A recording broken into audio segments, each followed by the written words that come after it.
I got so carried away there that literally just cut me off. Yeah, so embracing someone's shadows and understanding that and being able to take a step back is a really powerful thing, because everybody deserves the time and the space that they need to be able to work through these deep shadows. Working through things like this can be so heavy. It can feel so overwhelming for that person at the time. And when you're having to constantly deal with somebody else and reassure them on their triggers as well, when you're actually drowning inside but don't want to admit that, it's really, really difficult to move through that. And sometimes we need to try and take a bit of a step back and not ignore, but separate ourselves from the pain that we've endured in that situation and think, what is this like for them? What are they going through? How hard is this for them? Because we all have our shadows and we all have our traumas and our triggers and things that need to be worked through. But I feel like some people hide them so much that it just gets glossed over because they're not consistently talking about it. Is there anything else I need to be aware of?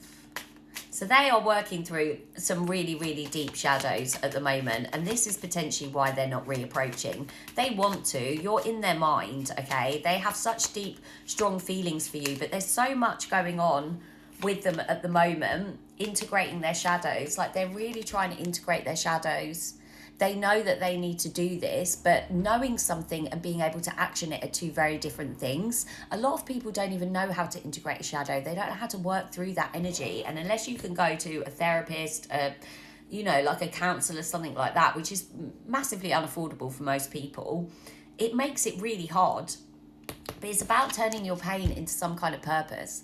It's about recognizing where things aren't working and then trying to push through with that energy. And they need to do that. They need to embrace this pain. They need to integrate those shadows in order to be able to step back towards you. But what I think is causing a bit of a problem is that you are a mirror for them.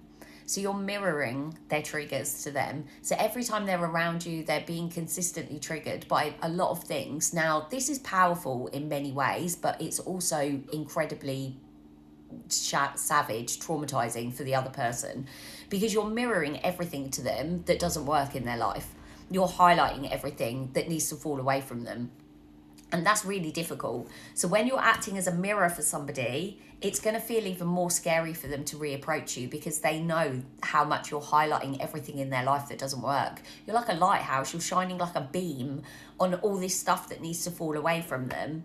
And yes, that's very powerful if they can embrace that and push through those shadows. But for a lot of people, when it comes, the mirror, it's so overwhelming that they can run away from it. And so then they're sat within this energy, this darker energy of their shadows. I don't like using the term darker. They're the deeper, more internalized shadows. And they're fearful to come back towards you in case there's more stuff that's mirrored to them. So when you're acting as a mirror for somebody, it's very common for them to run away. It's very common for them to remove themselves from that, because you are the mirror and they can see that. Whether they know it consciously or not, they know it, which is why then they pull away from you. They run away because you're highlighting too much pain for them. And it's really important to understand that and to realise that it's not you. It's not you that they're running away from. It's the pain. It's the things that you're highlighting. It's the things that you're mirroring to them, because it's bringing up so much pain for them. So it's not about you. And that's what's so important to remember here. I'm going to go to my Mystic Forest. They've not run away from you because of anything you've done, because you're not the right person, because of this, because of that. It's because it's so painful for them to face you, because you're acting as a mirror for them. So please try and remember that as well, so that it doesn't end up affecting your self-esteem and affecting you like that, because it's hard to view it from that removed perspective. It's really difficult. Now, hope is on the horizon. So whatever it is that you want, whatever it is that you're trying to manifest, your dreams, it's coming for you. In the face of challenges, remember that nothing lasts forever. Trust that the universe has good things in store for you. And this is what I say. If someone is meant for you, if a situation is meant for you, it will come to you. So you need to trust that. You need to trust that whatever is yours is coming to you, because life is a gift and we need to see it in that way. There's so much magic and so much wonder around everybody, and life is unfolding for everybody like every day, and we have to embrace that. And this is saying as well, it's time to cut out all the noise, which is interesting because this morning I was really picking up on the fact that the collective just feels more still now.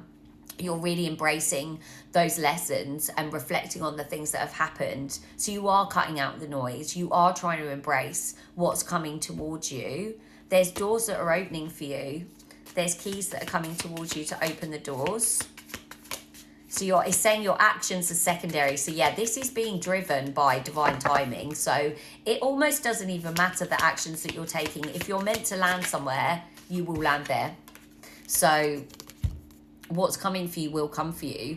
And now you really need to embody that energy, embody the energy of what's coming towards you, embody the energy of your deepest desires. What is it that you actually want? Do you really want that situation to come back towards you?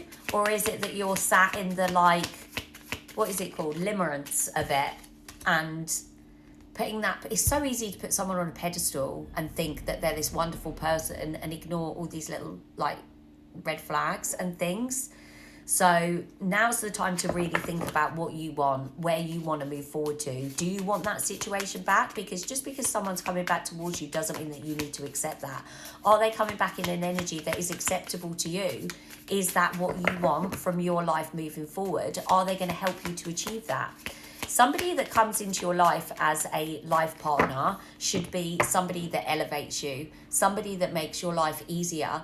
They're not there to drag you along. They're not there to do stuff for you. You should be running alongside each other at the same speed, with the same ambition, with the same wants, the same values, the same loves. And sometimes I think we get stuck in situations where we feel that we don't want to step away from somebody, but it's more to do with the fact that we don't want to be alone. Raise the bar. This is exactly what I mean. This is exactly what I was talking about. When you set higher standards for the people and situations in your life, you create space for new levels of joy and abundance. Rise above the old patterns. So this is about setting the bar where you want it to be. And when that person comes back, if they're not at that bar, you need to send them away again. Now, that doesn't mean that they won't be back again, but until they come at you with the energy that you need them to come at you with, you need to keep sending them away. I just wanted to do some sacred soul messages and I'm running out of time, so I've pulled them. So absolutely release control, okay? Surrender to the energy that is coming towards you. It's where you're meant to be heading, is what you need. So surrender to that and release the control. You need to be shifting your perspective, but also being very aware of your perspective at the moment, because the way you're viewing things, the way you're looking at things is really, really significant. You are going through spiritual growth at the moment, so embrace that, because this, you know, the wheels of time, the wheel of life, the cycles, oh my God, it's always turning. Things always get better. So you need to remember that, okay? Be patient where you sit in the dark, because the dawn is coming. This too shall pass and your future is bright. And please, please, please just remember always that what is meant for you will come to you. And if something's being removed from your path, it's because it doesn't belong there.